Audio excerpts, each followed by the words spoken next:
problema de sacar la cánula y solamente llevar el adhesivo con los filtros HM. A ver, yo siempre he dicho que el que manda es el otorrino, que es el que tiene que decir cuándo tienes que sacarte la cánula. Pero igualmente, por mi experiencia, yo tengo un problema que se me cierra, pero también tuve una experiencia mala, que fue que se me hinchó el cuello y gracias a la cánula no me ahogué. No soy el único que le ha pasado, te ha pasado más de alguno. Que tuve una monitora que también le pasó lo mismo, que acabó con una cánula de bebé para no ahogarse en urgencias. Yo siempre considero que tú tienes que tener la seguridad que una cánula te entre en el estómago, por si algún día tienes algún problema.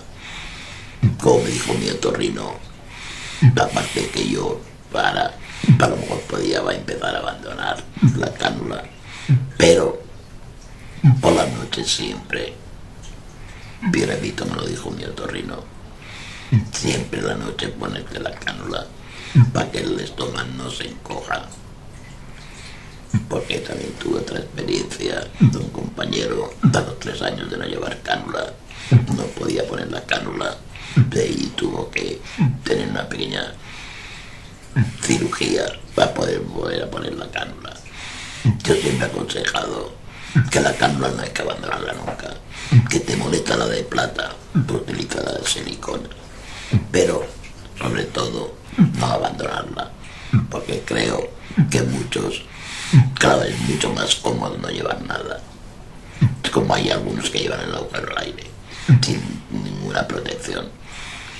Yo siempre he aconsejado que la protección hay que llevarla siempre, y si abandonas la cánula, porque te lo ha dicho, repito, tu otorrino, piensa que siempre puedes necesitar ponerte la cánula, y la única forma de mantener el estómago estable es con la cánula. Puedo estar equivocado, pero no lo creo. Yo hablo bajo mi experiencia siempre y consultando mis otorrinos, que por desgracia he tenido varios de mi epopeya del cáncer. Pero bueno, la cuestión es que tenemos que tener una seguridad. Yo dejo la cánula y pongo el adhesivo para poner el HM, perfecto. Pensar que la piel también es delicada, depende de qué persona. Hay unos que no les pasa nada, otros que sí. Cada uno tiene que decidir lo que le va mejor, y entonces puedas decir qué es lo mejor que te va para ti. Yo, como todos, he dicho siempre que cada uno tiene que hacerse su manual, tal como tiene sus problemas en su cuerpo. Aconsejo siempre lo mismo, al menos para dormir, ponerte la cánula, para otra